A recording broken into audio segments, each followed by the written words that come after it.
Video తీస్తూ door open చేయి, నీకు ఒక సర్ప్రైజ్ ఉందన్నారు. ఏంటి అది? నేను ఆఫీస్ నుంచి వస్తా అన్నా. అక్కడ టర్నింగ్ తిరగగానే పెట్ షాప్ ఉంది అక్కడ. అటు తిరుగుతా అనింది గింజలకి. నేను దగ్గర డౌన్ లో ఫాస్ట్ గా దిగుతానా, వచ్చి బండికి తగిలి పడిపోయింది. నేను చూసా, అప్పటికి బ్రేక్ వేసిన, అయినా సరే తగిలి పడిపోయింది రోడ్ మీద.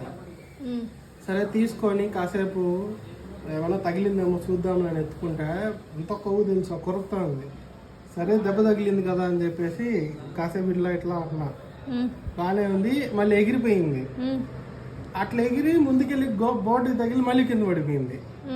ఇట్లా కాదులే అని చెప్పి తీసుకొని వచ్చిన. ఎట్లా తీసుకొచ్చినావు దాన్ని నువ్వు? దీన్ని వేసుకొని వచ్చిన. లోపల వెచ్చగా ఉండేసరికి ఇక్కడికి రాగానే గై గై గై గై అని అరుస్తాను, నదులు నేను వెళ్ళిపోతాను. మరి దీన్ని పెంచుకున్నామా వదిలేసామా అనేది నెక్స్ట్ వీడియోలో మిస్ కాకండి.